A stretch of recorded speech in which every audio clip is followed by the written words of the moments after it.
My mom was a single mom, 2 boys. Tried to do the best she could for us. There were some times where we were on the streets. At some point, we moved to Tijuana. It was probably my mom's lowest point. She ended up prostituting, doing whatever she had to do to manage life.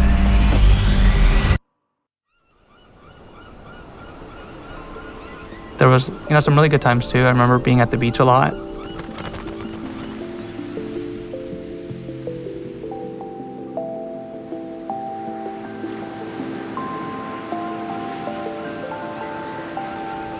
Be at parks a lot.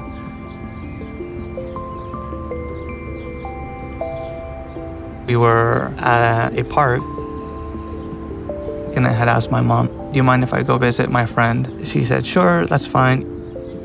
As me and Sean were walking away, she got really serious, and she said, "I love you. I love you more than anything in this world." And I was like, "I love you too, Mom. I gotta go."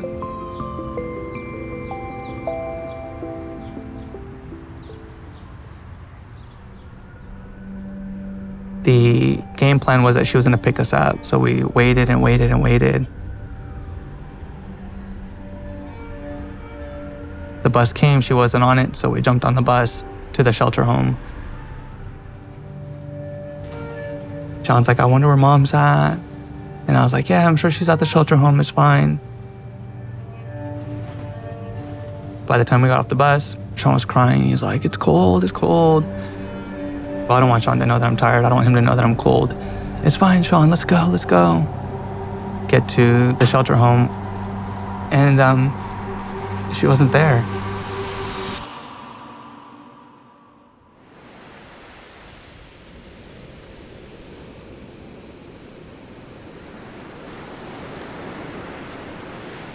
That was the last time we saw my mother.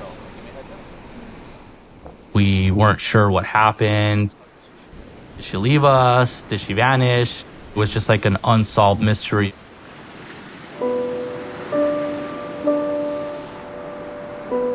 We were transported over to Polinsky Center, which is here in San Diego. But when we came out of Polinsky, it was like, okay, now this is real. Our mom wasn't coming back. I think it was a total of 11 different foster homes we went through in the matter of 2 years. Everywhere we'd go, we would just cry and cry and cry. And I remember thinking, like, I had to be really good at first, so they want to keep us. And I remember one time I went to Sean, I grabbed him like really rough, shaking him. "Ya no vamos a llorar. We're not gonna cry anymore. She's not coming back. Stop crying." The next time we cried, we were in our 20s. That part of us became broken. My brother and I always fought for making sure that we were going to stay together. We had each other's backs.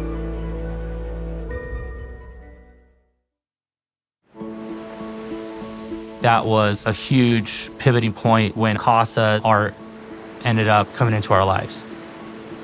I grew up in a very poor environment. What kept me going were my parents. Well, I taught for 30 years and had that feeling of responsibility and creating a closeness that connects people, makes them feel treasured. Came once, and I was like, "Who is this guy?" Then he came again, and I was like, "Oh, he showed up." He was the first true male role model that we had. Advocating for us, making sure we were okay. That's all we wanted, someone that was going to support us. CASA Art was not content to let Sean and Luis spend their childhood in foster care.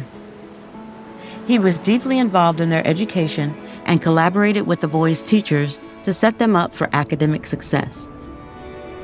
It completely changed the trajectory of their lives.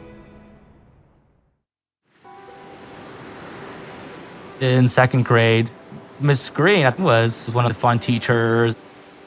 I think she fell in love with my brother and I. They would come into my classroom after school. While I'd be working, they would just kind of be there pretending to read or pretending to do something. He was interested in adopting the boys It required a lot of participation from Voices for Children, social worker and her supervisor, fence lawyer. Eventually, it was worked out that Debbie would be on a trial period. I remember one day, Art says, "How would you like if Miss Green was your mom? Miss Green wants to adopt you and Sean." And we just freaked. We're like, what? No way. Previous to us getting there, she actually had a baby shower. For every night, first couple months, we'd open a present. I remember the first night, we're falling asleep, but she comes in and she's like, "Hey guys, and don't feel any pressure to call me mom or anything like that. You can just call me Mrs. Green as long as you want. You call me whatever you want. Just know I love you guys." And I remember thinking at that moment, like she's not lying. This one's different. This feels like I just gained another Art. As Miss Green walked out, I was like, "I love you, Mom." And then Sean says, "I love you, Mom."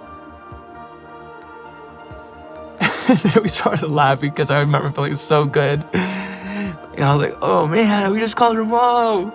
And then he's like, "I know, wasn't that crazy? It was so cool." I'm like, "I love you, Mom."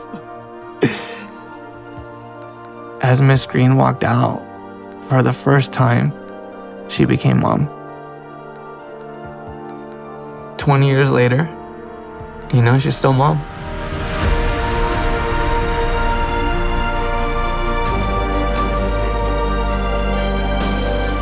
Where would Sean and Luis be if they had never met their CASA? I think about that all the time. They were two remarkable young boys, but they were lost. They didn't have anybody in their life. With Art by their side, there was somebody guiding them.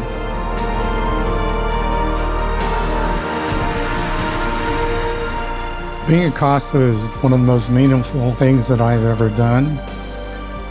It's one of the best things that I've done to give back to my community. And it made a difference.